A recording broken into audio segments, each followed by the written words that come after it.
Ramzan Jembiev, ça fait plaisir parce que ça fait très très longtemps. 5 ans, je crois, depuis notre première interview, depuis t'as pris de l'XP, du temps s'est passé aussi. Où est-ce que t'en es aujourd'hui? Où est-ce que j'en suis? Ouais. Bah, comme d'habitude, entraînement. Mhm. Je suis à Paris. Je me déplaçais beaucoup ces derniers temps, en Pologne, à Nice, dans le sud. Maintenant, je suis revenu sur Paris. Et t'es avec quel team? Qui sont tes entraîneurs? C'est quoi aujourd'hui l'écosystème de Ramzan? Mon manager, Keita, m'a créé ma team. Mhm. Ali, Arnaud Templier, Maxime, Ok. mon Marco, Tarek. Mhm. Et voilà, j'ai une team. On n'a pas une salle dans le sens, je suis pas affilié avec quelqu'un. J'ai mon équipe à moi et je m'entraîne. Et comment ça se passe? Et tu vas les voir en fonction de tes besoins? T'as un emploi du temps qui est clairement défini? C'est ça, j'ai un emploi du temps clairement défini. J'ai un planning et je respecte juste que je m'entraîne, c'est tout. Et parce que ce qui est intéressant, c'est que justement, il y a les combattants qui préfèrent être affiliés à une team, comme ça ils n'ont pas tout ça à mettre en place. Toi, tu as connu ça. Et aujourd'hui, c'est quoi? Tu t'es rendu compte que ce qui te convenait, c'était vraiment quelque chose qui était personnalisé pour toi? Ouais, exactement. C'est adapté à mon profil. Mhm. Donc, ça me va parfaitement. Et c'est à quel moment où tu t'es dit, c'est plutôt ça qui te va? Bah, lorsque j'ai rencontré Keita, mon manager. Et vas-y, poursuis. Et voilà. Et avant de le rencontrer, t'étais entre deux eaux, tu t'es posé des questions sur ta carrière au global ou comment tu trouvais, où est-ce que t'en étais? Honnêtement, j'étais beaucoup à Nice. Et le problème, c'était sur Nice, c'était le logement, Mhm. c'était par période, fallait après changer à droite à gauche, j'en avais un petit peu marre de tourner au rond. Donc je suis revenu sur Paris, j'ai rencontré mon nouveau manager, on a placé un système et ça se passe bien. Et est-ce que quand tu changes tout comme ça, j'imagine, ou peut-être pour toi, t'as cette question de va falloir voir ce que ça va donner dans la cage aussi. Ouais, exactement. Là, on travaille. Après, ça, c'est moi. C'est si je vais à l'entraînement, je vois que ça me plaît, je te dis ouvertement ça me plaît. J'ai des bons coachs, donc il n'y a aucun problème. J'ai des meilleurs coachs comme Arnaud Templier, comme Clément, comme Maxime. J'ai des coachs, des tueurs à gages, donc j'ai juste à travailler, c'est tout. Et est-ce que c'est le combat du mois de janvier où il y a eu un électrochoc chez toi? Enfin, qu'est-ce qui s'est passé par rapport à ça? C'est toi qui as pris cette décision de tout changer? Honnêtement, non. Honnêtement, non, c'était pas moi. Je me suis préparé pour ce combat-là en Pologne. Mhm. Et ça s'est pas passé comme je voulais, quoi. Mhm. C'est tout. Et sur ce combat, ce qui était impressionnant, j'ai trouvé, c'est les gens t'ont énormément soutenu par rapport à ça. Et toi, tu avais fait un post, je crois, en réponse à tout l'amour que tu as reçu de la part du public. Et c'est vrai que les gens étaient en mode, c'est pas grave, ça arrive dans la carrière des combattants. Ouais, bien sûr. Bien sûr, bien sûr. Il y en a certains, ils comprennent. Il y en a certains, ils ne comprennent pas. Mhm. Il y en a certains, peut-être, ils étaient contents. Certains... Mais j'ai eu pas mal de messages positifs. Et ça m'a soutenu aussi moralement. Parce que voilà. Parce que je représente quand même ce pays. Et ne pas ramener la victoire, ça fait quand même mal. Mais après, c'est la vie, c'est comme ça. Des fois, on gagne, des fois, on perd. Dans la vie, on ne peut pas gagner tout. Mhm. On perd dans tout. Je peux perdre à l'entraînement, je peux perdre en amour, je peux perdre en tout, tu vois. Donc ça, j'ai fait un remerciement sur mon Instagram. Ça s'est bien passé. Et puis on se rend compte aussi que la vie continue finalement après ça. T'as Exactement, les la 48 vie heures qui continue. suivent le combat et puis après c'est parti. Ça m'a appris beaucoup d'erreurs sur ça. Sur cette défaite, j'ai appris beaucoup de choses. Sur Parce toi que- aussi? Ouais, sur moi aussi. Parce que je rentrais toujours à chaque fois dans la cage en mode à l'aise. En fait, j'avais pas de stress pour ce combat-là. Donc je me suis dit, je vais faire durer un petit peu. Comme ça, je fais un beau combat pour le public, quoi. Mhm. En fait, j'ai voulu plus impressionner pour le public, pour comme ça parle et tout. Mais j'ai sous-estimé, dans le sens, je vais travailler doucement, tranquillement et pouf, en 30 secondes. Hmm. Ouais, c'est vrai que ça permet de se rendre compte, bah, c'est ce que disait BSD aussi là après le combat contre Poirier, c'est que maintenant il n'allait plus jamais sous-estimer quelqu'un. Parce que tu te rends compte que ouais, tous les adversaires sont dangereux aussi. Non, tout le monde est dangereux. Faut dire la vérité. Tu peux gagner, tu prends un mauvais coup.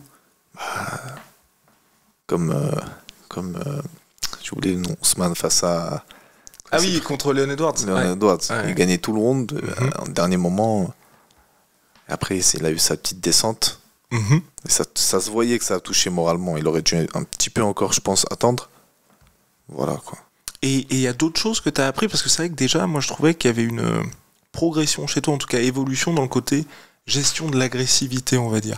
Parce qu'au début, t'es un peu foufou dans la cage, et c'est vrai que maintenant t'étais beaucoup plus posé. Ouais, exactement.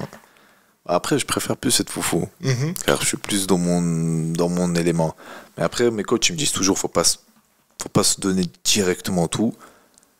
Combat comme tu le sens. Et c'est vrai que petit à petit, je travaille sur ça. Car je sais que déjà dès le premier round, dès que l'arbitre dit que ça commence, j'ai envie de faire des trucs dans ma tête. Et voilà, ça va. J'essaie de travailler tranquillement. Et le fait que tu aies cette longue pause-là, que tu sois, on va dire, pas plus discret, mais c'est vrai que là on entend moins parler de toi, c'est quelque chose que tu apprécies aussi d'être en dehors de cette lumière? Ouais, j'avais besoin un petit peu. Il y avait un moment où j'avais besoin de me déconnecter. Il y avait un moment où j'avais vraiment arrêté tout. Sur les réseaux sociaux, j'avais tout arrêté. Il fallait que je sois auprès de ma famille un petit peu, me vider un peu la tête. C'est quoi? C'est le fait, parce que t'as quel âge aujourd'hui? 25? 24. 24. C'est une pression de la part du public, des attentes sportives aussi? C'est quoi ce besoin-là d'avoir de s'être éloigné pour toi? Non, honnêtement, c'est plus... après, c'est plus dans le sens... c'est pas pression. Honnêtement, j'ai pas de pression. C'est juste quand je rentre dans la cage, la seule personne qui peut mettre de la pression, c'est mon père. Et après, le reste, c'est pas un problème. Mais j'avais besoin d'un peu de me déconnecter parce que comme j'avais pas de community management, j'avais pas quelqu'un qui puisse gérer mes réseaux sociaux, bah je me débrouillais seul. Fallait faire les montages, faut répondre à tel, faut répondre à lui. Et après, les sponsors, faut gérer les sponsors. Moi, j'ai un problème avec le français. Donc, je fais des fautes d'orthographe, etc. Donc, c'était pas professionnel. Donc, à un moment, j'ai tout lâché. J'ai dit, allez, va t'entraîner. Je vais m'entraîner dans la discrétion. Et honnêtement, quand j'étais discret, bah, il m'arrivait moins de galères que quand je vais montrer, tu vois. Et là, ça va revenir, je pense, parce que tu vas revenir donc à la Défense Arena fin d'année. Normalement, on touche du bois, tout va bien se passer. Là, est-ce que tu es prêt à ce qu'il y ait à nouveau ce côté loup noir, tout ce que tu avais finalement, les passions que tu avais déchaînées par le passé, et que ça revienne à fond? Parce qu'en plus, ça va être en France. Donc ça, j'imagine aussi pour toi, ça va être un des plus gros événements, sinon le plus gros événement en termes d'affluence. En tout cas, il n'y a jamais un événement de MMA où il y a autant de gens qui sont attendus. Et là, tu es prêt pour ça? Honnêtement, je suis prêt. Après, j'aime combattre. Toute ma vie, j'ai combattu en Tchétchénie, dans tous les pays. Donc, je suis venu en France, donc c'est pas un problème. Si voilà, c'était pas mon domaine, là, j'aurais eu une petite pression et tout. Mais voilà, de base, je suis lutteur. Et maintenant, j'ai une autre stratégie pour ce prochain combat. Tu peux pas nous en parler? Pas pour le moment. Pas pour le moment. C'est d'être plus complet, c'est ça? Enfin, Exactement, d'être plus complet. Ouais, parce que déjà, enfin, je veux dire, même dans tes premiers combats là pour l'instant, on a très rapidement vu que t'étais pas juste un lutteur, de toute façon. Ouais. Bah, c'était pour le faire savoir aussi, mais j'ai encore une autre stratégie. Encore mieux. Et les ambitions n'ont pas changé non plus pour toi? Les ambitions, non, ça n'a jamais changé, les ambitions. Juste, voilà, tant que ma famille sont près de moi et je puisse qu'ils soient fiers de moi, bah, je continue jusqu'au bout. Et aujourd'hui, tu as envie de faire quoi exactement? Allez, on se reparle dans un an, au même moment, t'aimerais en être où dans ta carrière? Honnêtement, j'aimerais être où? La vérité, je sais pas. Après, c'est à voir avec mon manager, c'est à voir avec mon équipe. Moi, je suis là juste pour performer. Dès que je gagnerai mes combats, bah, on verra. Peut-être c'est possible l'UFC, peut-être c'est possible PFL. Mais honnêtement, pour l'UFC, pour le moment, je suis pas prêt. Et ni dans un an. Je serai prêt peut-être dans 2 ans. Et qu'est-ce qui fait que tu seras prêt pour toi? Bah honnêtement, j'ai pas envie d'aller à l'UFC battre des top 20, des top 15.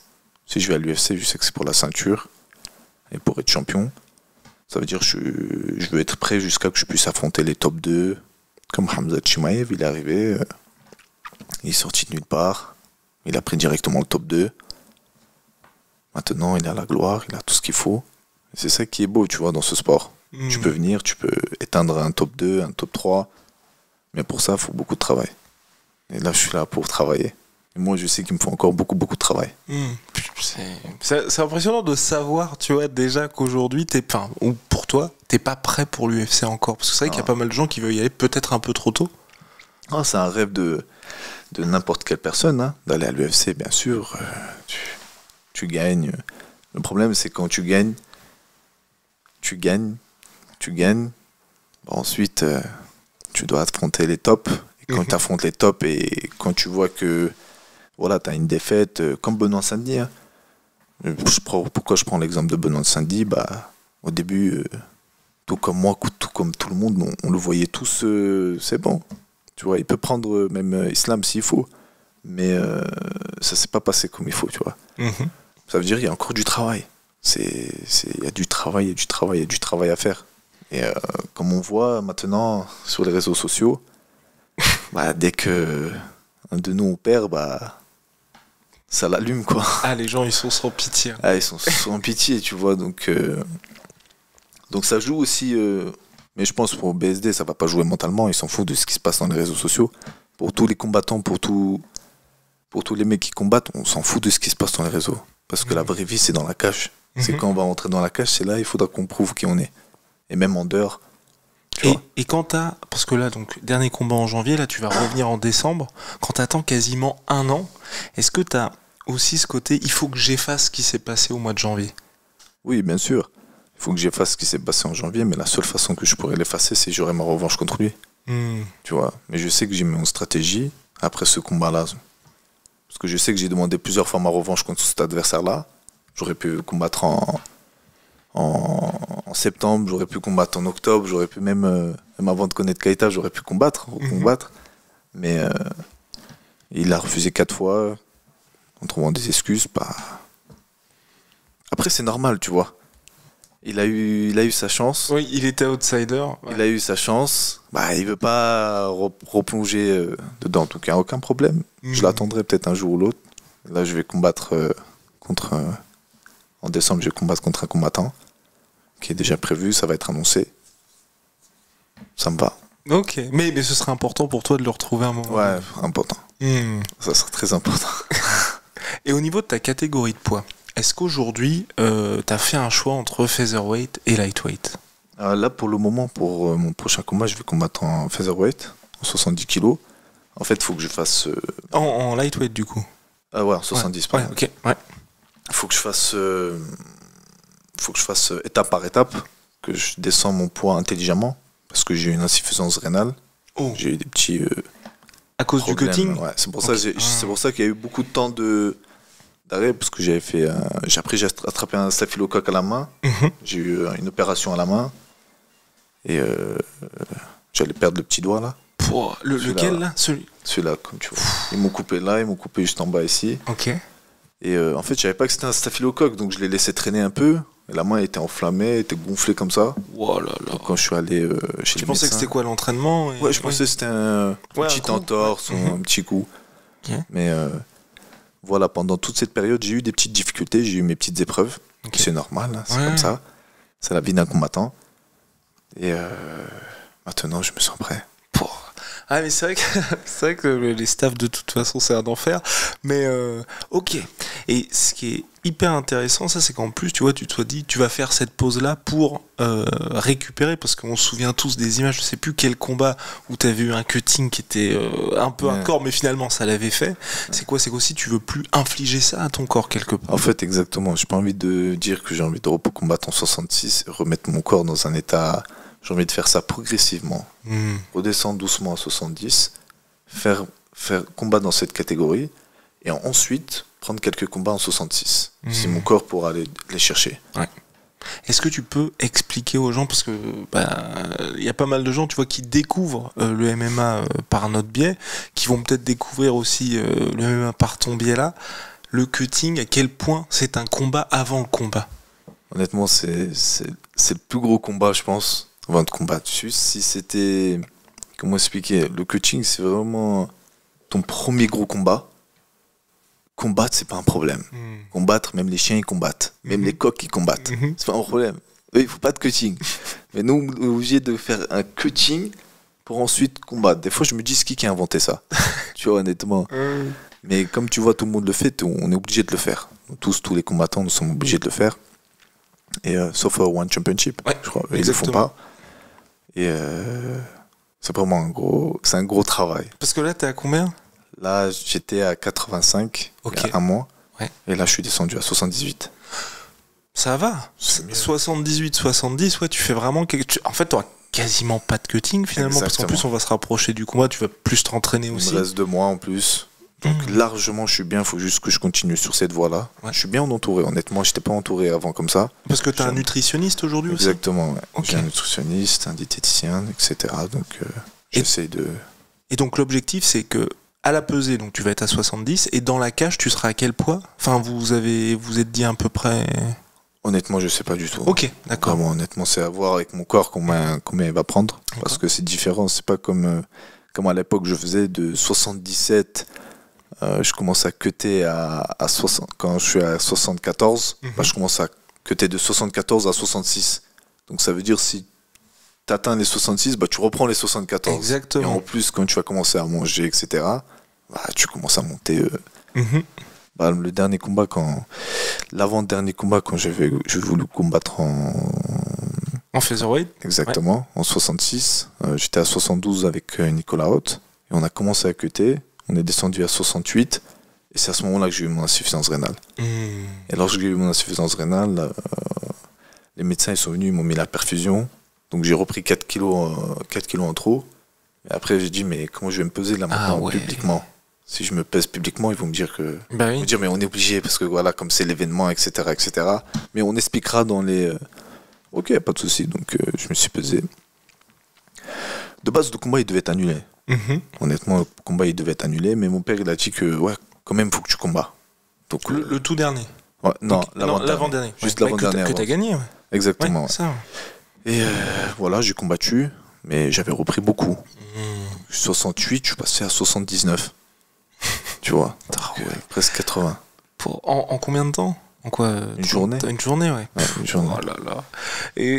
Mais ça va être intéressant parce que même toi, par rapport à l'impact physique que tu vas mettre à ton adversaire, de voir ce qui se passe. Parce qu'il y a des combattants, je me souviens à l'époque, c'était Tom Duquesnoy, quand il combattait, lui, il croyait pas, enfin, il préférait combattre sans faire de cutting.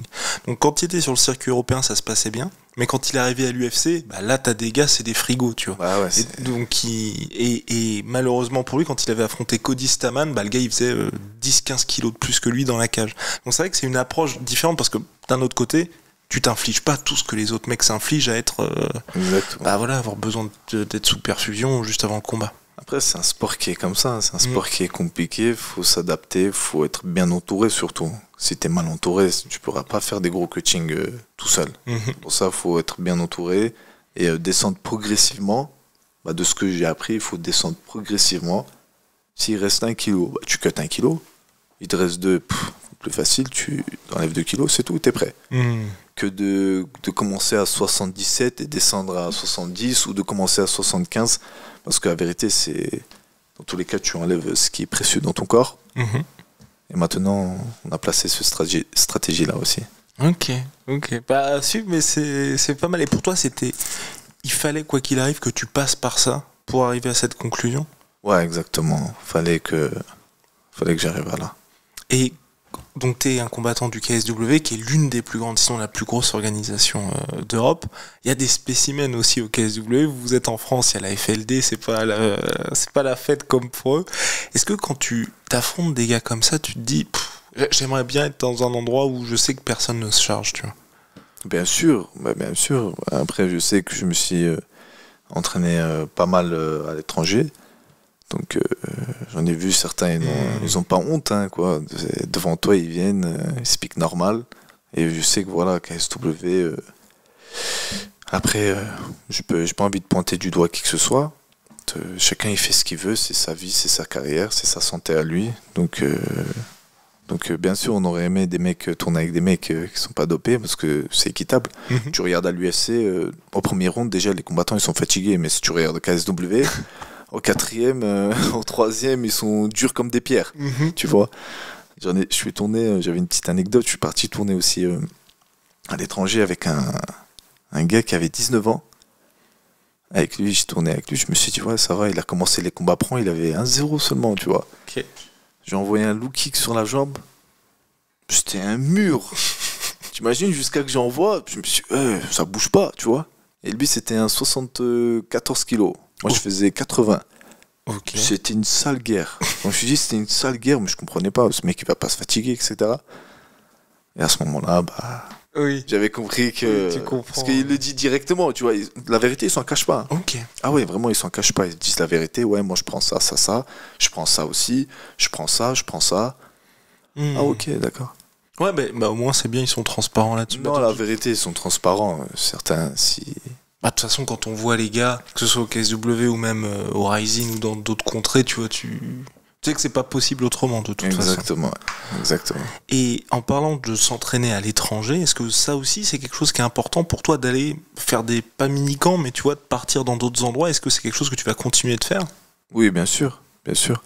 Là, on a planifié quelque chose avec Keita, mon manager. Et Inch'Allah, on verra si ça va se faire. Ok. Mais voilà, c'est important de combattre un peu ailleurs, parce que comme ça, tu découvres d'autres têtes, d'autres personnages, des combattants d'UFC, des combattants de PFL, des combattants de One. Donc, quand tu tournes avec eux, tu prends de l'expérience. Tu tournes avec eux, tu vois ce qu'ils font, c'est quoi leur stratégie. Chacun, par exemple, si tu vas dans l'Est, tu sais que souvent ça va lutter avec toi. Si tu vas vers le côté dans le Sud ou un truc comme ça, ça va être beaucoup striking. Tu vois. Chacun il a son style. Mais on essaie d'être complet pour s'adapter de n'importe quel style. Et pour l'instant, ton plus gros sparring en carrière, en tout cas celui qui était le plus... qui t'avait le plus de difficultés, c'était qui? Le plus gros difficulté en sparring, on a pas mal de monde. À l'étranger, on a pas mal de monde. Mais ceux qui t'ont vraiment marqué, parce que c'est vrai que pour l'instant, on va dire dans la cage, t'as pas eu de guerre encore. Enfin, il y a ça qui te reste à découvrir. Cage, j'ai pas eu de guerre encore pour le moment dans la cage. Mais niveau sparring partner en France, à part Salah, tu vois, c'était l'un des sparring en sparring en lutte, sparring même normal, c'était ça s'envoyait, tu vois. Ouais. Donc il était toujours là, il était toujours présent. Et c'est grâce à lui, dans ma vie, que lorsque j'ai commencé le MMA, mon niveau il montait. Donc c'était un très bon moment. Et aujourd'hui, comment tu fais pour retrouver ça aussi? Parce que c'est vrai qu'en France, il y a souvent cette question de, quand on commence à soit viser le haut niveau, soit être au plus haut niveau, des sparring, l'importance de trouver des bons sparring. Est-ce que tu t'entraînes toujours avec lui? Est-ce que tu fais venir des gars? Comment ça se passe? Ah bien sûr, là, on s'organise avec ça là pour tourner, on peut tourner ensemble, il n'y a aucun problème. Par exemple, Arnaud Templier, il peut ramener ça là pour faire un sparring avec moi, etc. Donc pour le pied-point, parce qu'il m'aide beaucoup. Donc voilà, quand on s'organise, on a des bons combattants autour de nous, donc on a des sparring partners. Voilà. Et quand tu vois le MMA en France aujourd'hui, par rapport, parce que tu restes très jeune, mais c'est vrai que tu es arrivé avant qu'il se passe tout ce qui se passe aujourd'hui, à savoir des UFC qui sont régulièrement en France, le PFL, là enfin il y a le KSW, ça faisait des années qu'on en parlait. L'évolution, toi tu la trouves comment? Est-ce que tu préférais avant? Tu préfères maintenant? Honnêtement, je préfère maintenant. Faut dire la vérité. Maintenant, le MMA il s'est évolué. Il y a plus de jeunes qui veulent faire du MMA.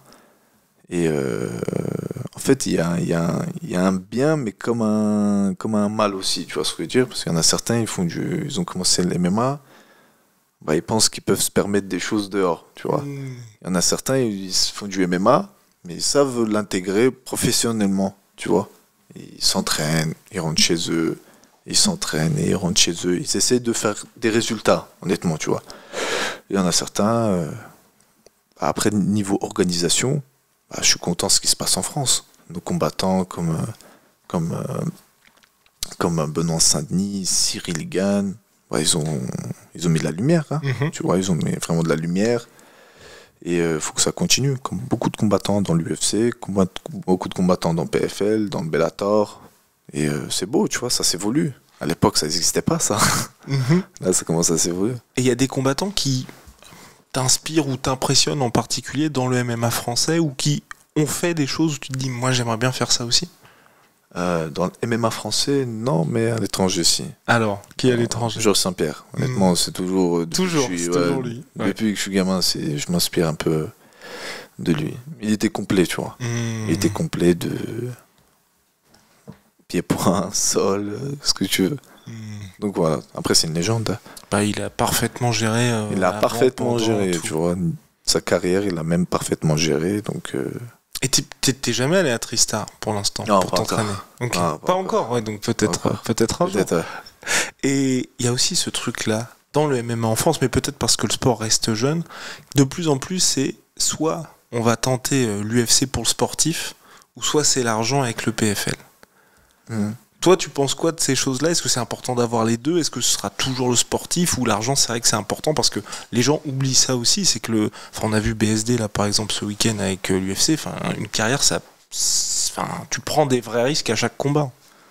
Oui, bien sûr. Après, moi, chacun il a sa vision. Tu vois. Moi, je suis honnête. Je sais que je vais mettre bien ma famille. C'est le but de chaque homme. Avant de combattre, on sait pourquoi on combat. On sait pour qui, parce qu'on a une famille derrière nous, on a des gens qu'on aime derrière nous.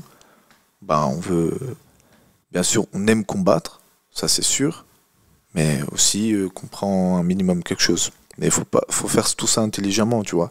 Si on va à l'UFC, c'est pas donné à tout le monde que tu peux buzzer d'un coup et il y en a certains, ils ont besoin de rester un peu des années et des années à l'UFC. Et si tu restes longtemps, il faut que tu t'entraînes vraiment, vraiment, vraiment. Il faut que tu y vas dans les tops pour que tu commences à être bien payé, tu vois.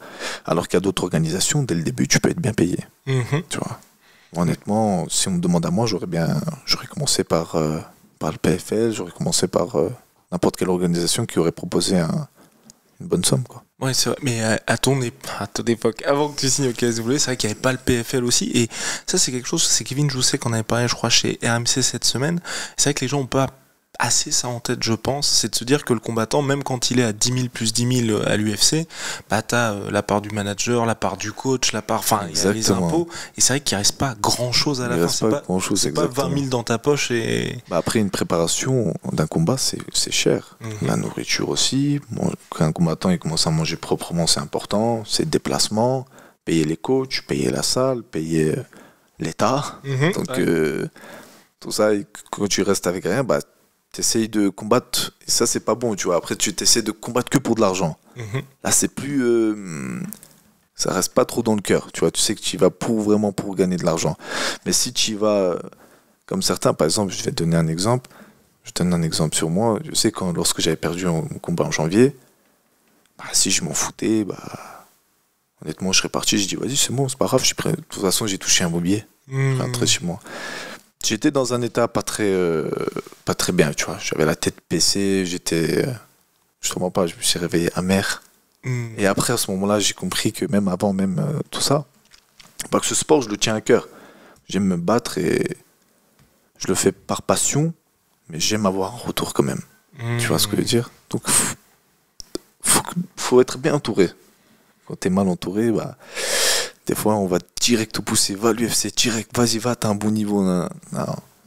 Faut bien réfléchir. Ouais, et puis c'est vrai qu'aujourd'hui, quand on voit que même maintenant le KSW, il va en France, tu vois, par exemple, moi souvent je parle de Morgan Charrière, on voit que c'est une superstar à l'UFC, mais il est pas main event. Alors que je pense que, tu vois, s'il était au PFL, 3 fois par an, il serait main event parce que rien que le nom de Morgan Charrière, ça vend quand même. Et malheureusement pour lui, tu vois, son dernier combat, pas celui-là, mais celui d'avant, il était à l'UFC Apex, même pas en ouverture de main card, je crois. Tu vois, c'est beaucoup plus triste que de se dire, t'es dans une organisation type KSW ou PFL et ils te mettent vraiment bien parce qu'ils savent que avec toi, ils vont vendre des billets et tu vas être une star aussi de l'organisation. Alors qu'à l'UFC, il faut être dans le top 10 pour commencer, à mon sens, tu vas être vraiment considéré par l'organisation. Exactement. Mais t'as d'autres ouvertures aussi, puis tu te dis, c'est vrai que je pense, pour un combattant, être champion UFC, c'est quand même quelque chose que... Ah, c'est quelque chose, hein, on va pas dire c'est rien, bien sûr, c'est un rêve, c'est un petit rêve qui restera toujours dans ton coin de ton cœur, tu vois. C'est le but ultime, d'être le meilleur, d'être champion du monde. Donc, mais avant d'être champion du monde, il y en a certains, ils se crament. Alors, il y en a certains, ils vont aller à l'UFC, dès qu'ils vont commencer à s'infliger une défaite, 2, 3, bah, dès que tu vas te faire jeter, quelle organisation va te prendre? Où est-ce que tu veux... Tu vois ce que je veux dire? Et par exemple, Morgan Charrière, par exemple, sa carrière à lui, comme tu as vu, il y a des moments, il a eu des moments difficiles. Ok, je vois. Tu as vu, l'UFC, il a fait le 3 combats, il a cartonné. Tu vois ce que je veux dire? C'est ça. Lui, on peut le mettre dans des catégories de combattants, tu vois. C'est un mec qui lâche pas. C'est un mec, même si les réseaux sociaux, ça le touche pas. Ce que les gens ils vont dire, ce que les moqueries vont venir vers lui, il a continué. Parce que c'est un combattant. Il faut pas abandonner. Lorsqu'il a des moments durs, c'est comme ça. Il est allé jusqu'au bout. Maintenant, regarde. Il touche ses bonus. Exactement. Ouais, 150 000 en 3 combats. T'imagines, c'est déjà très bien. Donc, pour le moment, il est sur la bonne voie. Il y en a certains... c'est pas ça, tu vois. C'est très compliqué. C'est très compliqué, tu vois. C'est après l'UFC, tout le monde a du niveau. Hein. Il n'y a pas un amateur. Hein. Tu vas là-bas, c'est que tu sais que tu devras faire que des guerres. Tu vois ce que je veux dire?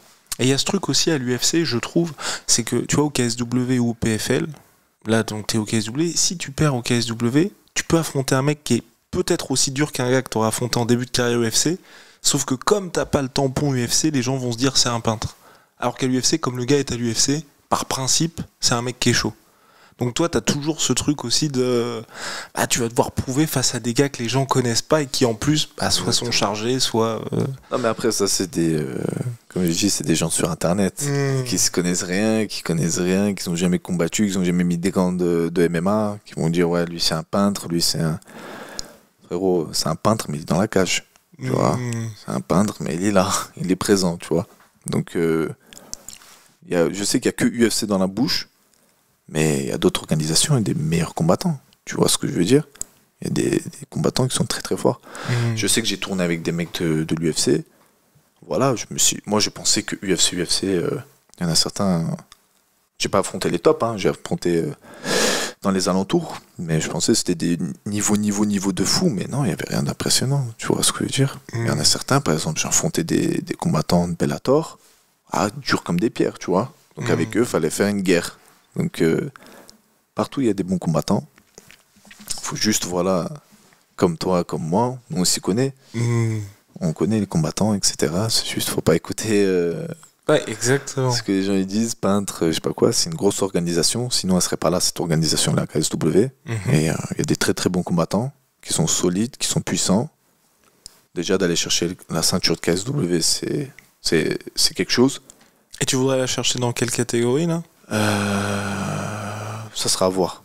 Ok. Honnêtement, ça sera à voir. Dès que mon poids, je serai bien, on verra. Ok. Et puis en fonction de ce que fera Saladin aussi, j'imagine. Oui, parce que... Exactement.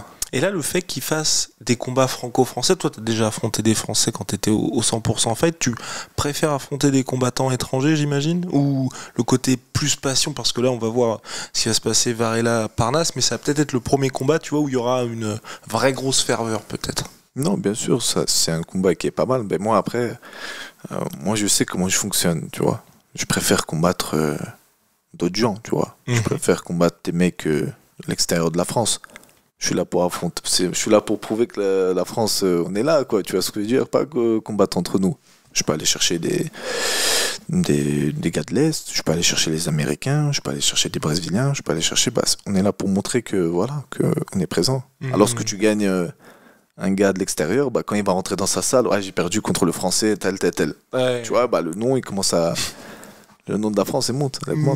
Non, c'est clair. Puis là, bon, ce gros événement, je pense que ça va être quelque chose. Est-ce que tu sais aujourd'hui si tu seras Comain Je sais pas du tout. Tu sais juste que tu seras sur la carte. Pas du tout. Je sais que je serai sur la carte et tout, mais bah voilà, mais le combat de Varela et des trucs, on s'attendait pas, hein, mais ça va être un très très très gros combat. Ah ouais, ah, mais oui. Et t'avais hâte de revenir en France aussi, de combattre à nouveau en France? Bien sûr, c'est chez moi. Donc, à domicile, t'as plus de sensations, plus de plaisir, quoi. Et plus de stress ou pas aussi?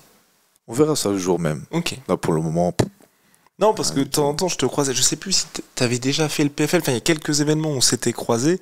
Et c'est vrai que je pense que pour un combattant, ne serait-ce que le moment où il entre et que t'es toute la salle qui soit pour toi, ça doit être des vraies grosses salles, tu vois, je pense. Ouais, bah là, on verra. Là, ça va être mon premier combat en France, dans une grosse organisation. On va voir la sensation que j'aurai à l'intérieur de moi. Mais bien sûr, il y en a certains, ils le prennent différemment. Moi, quand je vois beaucoup de soutien comme ça, bah, des fois, ils le prennent en pression. Moi, j'avoue, des fois, je peux le prendre en pression aussi. Je me dis, faut pas que je faute devant eux. Faut pas que je fasse d'erreur. Bon, après, la seule personne qui met la pression, c'est mon père. Mais dès qu'il est là, il dit sur le coin, il dit, faut pas que je perds. Et il est toujours, il va continuer de t'accompagner. Ouais, toujours, okay. Toujours, il est de bon coin. Donc, c'est important pour moi. C'est important qu'il soit là. Car mentalement, bah, je suis bien. Et quand il est là, c'est quoi? C'est lui le head coach qui donne les instructions? Ça va être ton père? Ça va être... Non, pas du tout. Moi, en fait, le rôle des coachs, c'est eux qui ont la parole. Mon père, c'est que au moment de la lutte ou au moment de les positions fortes que j'ai de mon domaine à moi. Parce que voilà, mon père, il m'a accompagné pendant mes 24 ans dans mes sports de combat. Et il me connaît tout A à Z. Il connaît comment je lutte, comment je maintiens, comment je fonctionne. Et quand je m'énerve, bah, il va me dire ne t'énerve pas. Voilà, donc il aide à me stabiliser. Et comment il l'a vécu, lui, le combat de janvier? Ah, il avait vécu... Après, mon père, il n'a pas vécu mal, honnêtement. Mon père, lorsque j'avais perdu, je suis rentré dans les vestiaires, il m'a dit Dieu a voulu que ça soit ainsi. C'est une épreuve. Il faut juste, voilà, quand on gagne, bah, des fois, on a tendance à l'oublier. Il faut le remercier. Et quand on perd, bah, faut le remercier quand même. Tu vois ce que je veux dire? Parce que c'est des moments... Bah, mon père, il me dit, c'est un test. Dieu, il regarde comment, de la façon dont tu vas te comporter après ta défaite. J'aurais pu crier, péter un plomb, insulter, nanana. Non, je suis rentré chez moi, tranquillement. J'étais dans les vestiaires, je suis rentré chez moi, je me suis réveillé. Et après, là, la vie continue, tu vois. Ouais. Donc, papa, c'est important. Papa, c'est mentalement. Mentalement, il est là et tout. Et bien sûr que c'était un choc pour lui aussi. Hein. Tu vois, d'un coup, une erreur que je fais jamais en entraînement, d'un coup, je prends ça. Mais même moi, j'étais choqué. Je me suis relevé, j'ai pointé... Oui, exactement. Ouais. Je regardais vers mon père et j'ai dit non. Il a fait en mode... Parce que mon père, il me le disait. Hein, tu vois, il me disait, fais juste attention à ses soumissions, tout ça, etc.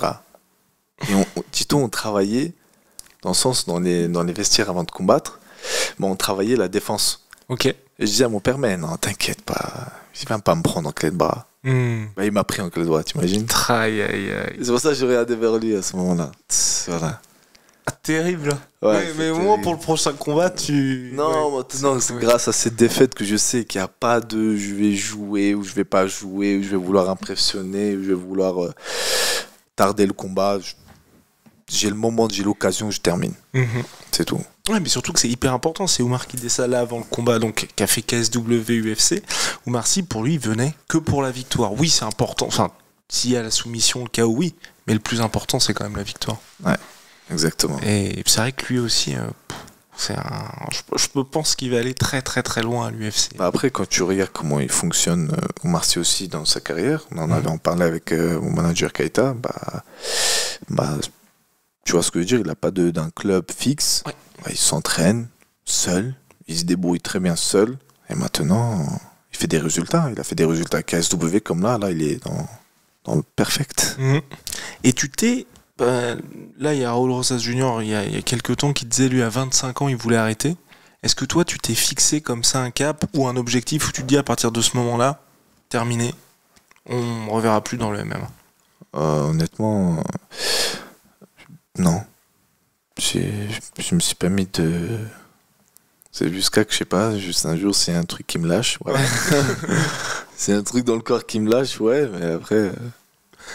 Et tu dirais que ta notoriété et même tout ce qui s'est passé est peut-être arrivé trop tôt pour toi ou fallait que ça se passe comme ça? Après, il fallait que ça se passe comme ça, tu vois ce que je veux dire.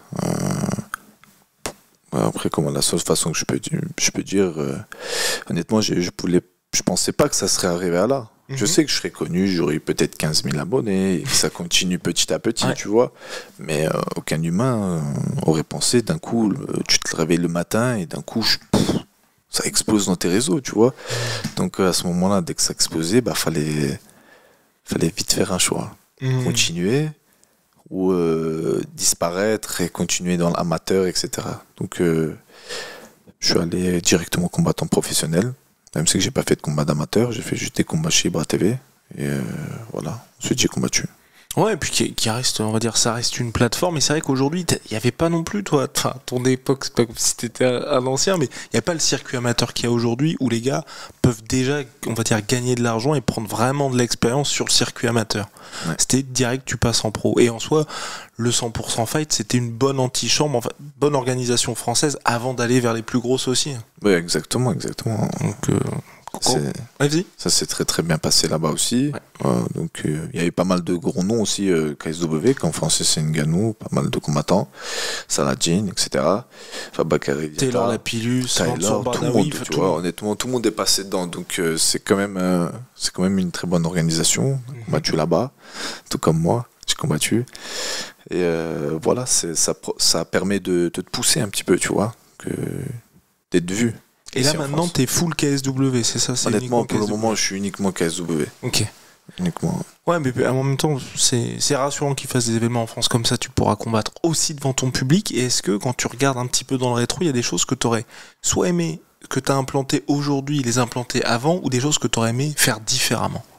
Oui, bien sûr. Ça, on l'a toujours, chaque combattant. J'aurais aimé de changer beaucoup de choses avant, parce que j'ai fait aussi beaucoup d'erreurs.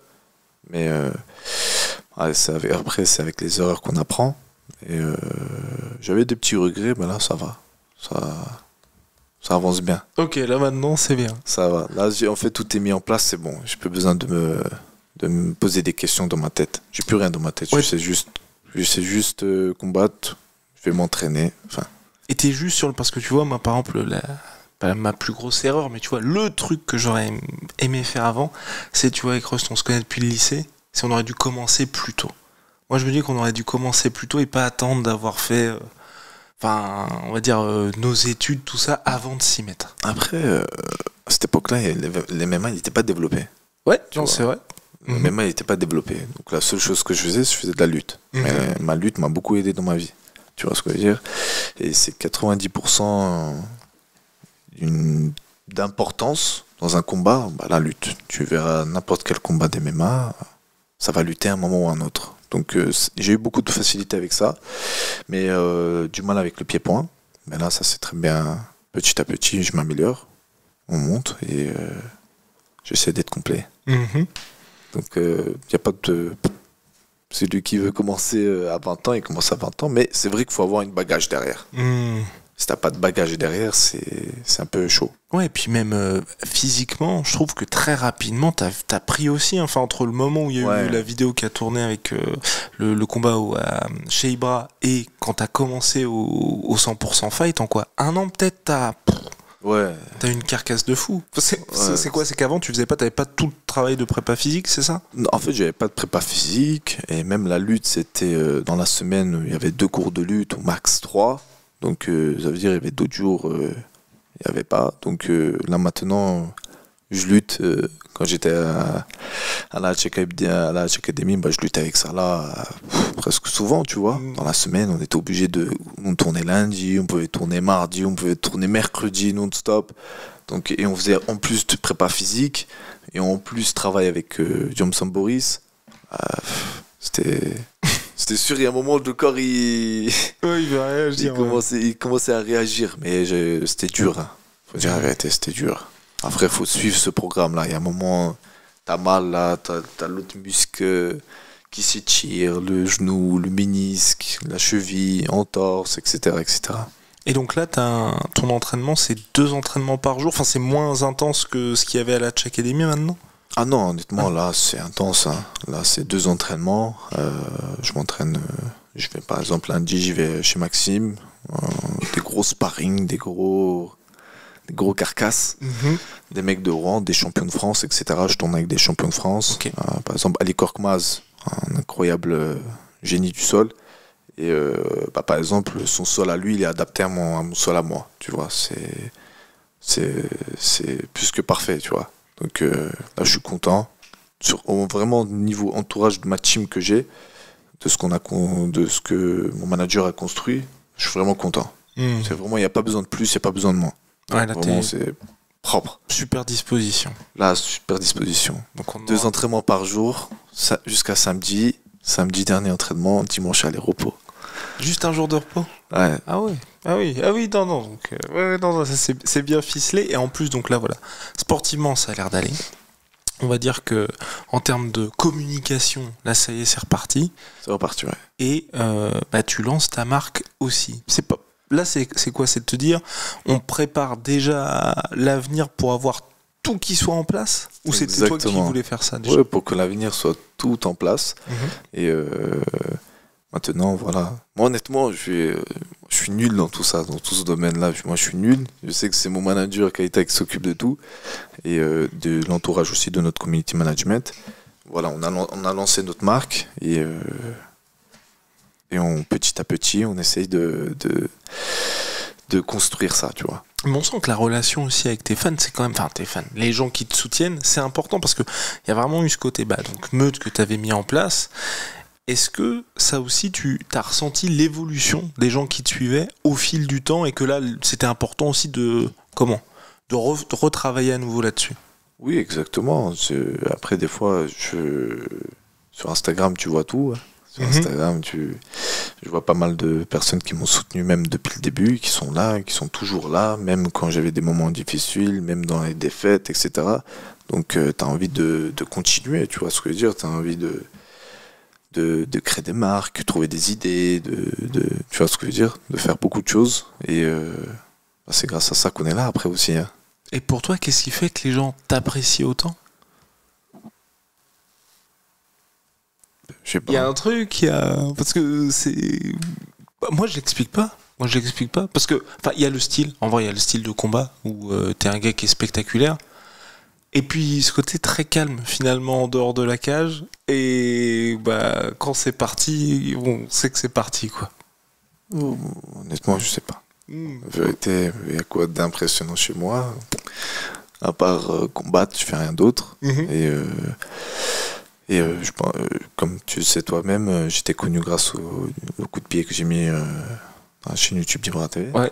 Et voilà. Après, au fil de temps, mon personnage, je pense, comment je suis, je parle pas beaucoup. Je suis pas la grande gueule à moi je vais battre ci, je vais battre ça, je vais faire ci, ça. Non, moi juste on me donne, je combats, c'est tout. Et chacun son truc. Ouais, mais moi, je sais que je suis un gars calme, tant qu'on me respecte, je respecte. Si on manque de respect, c'est autre chose. Et voilà, c'est tout.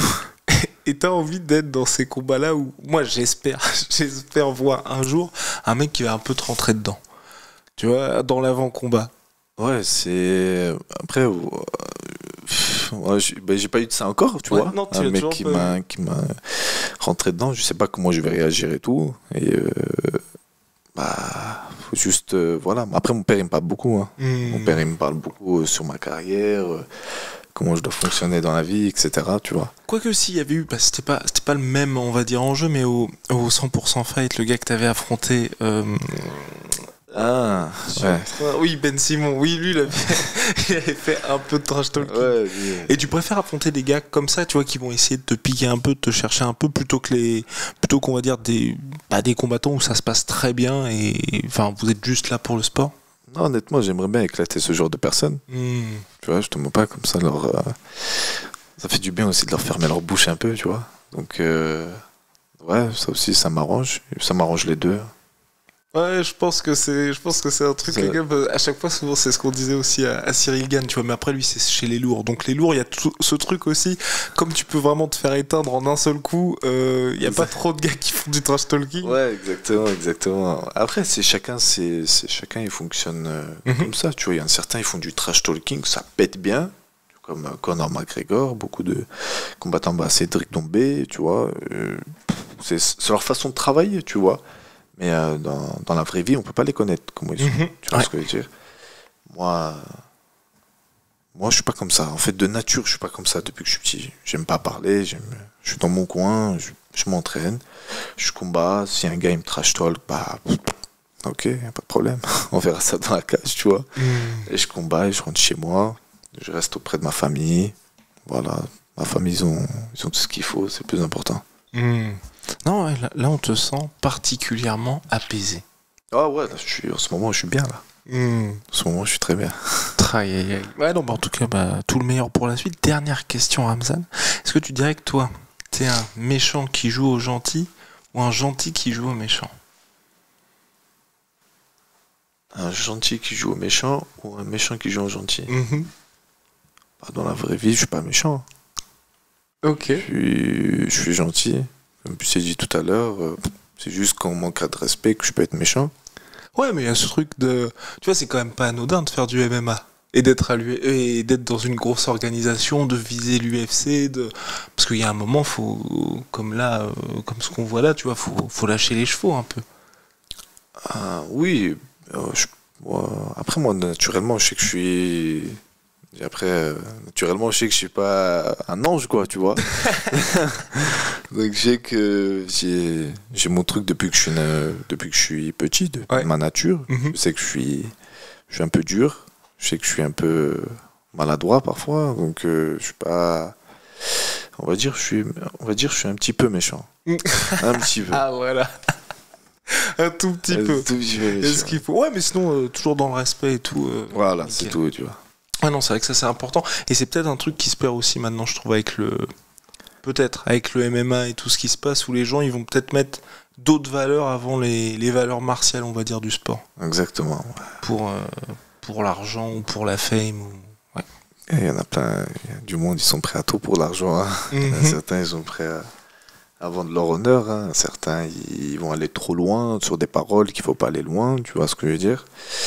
Et tu les vois maintenant, on les entend plus maintenant. Et ils sont pas respectés, ce genre de personnes. C'est ça. De toute façon, à la fin des fins, que t'aies 1 million, 15 millions de followers ou que t'en aies 2, si tu gagnes tout le temps, tout va bien se passer. Mais si tu perds, si t'as jamais rien fait, je veux dire, par exemple toi, t'as perdu, ça continue. Par contre, quand tu l'ouvres énormément, que ce soit par exemple Conor contre Khabib, voilà. Les gens, aujourd'hui encore, Conor, les gens, ils le lâchent pas avec Khabib. Ouais, ils ne lâcheront pas, c'est sûr. Après, c'est comme ça. C'est la vie du MMA.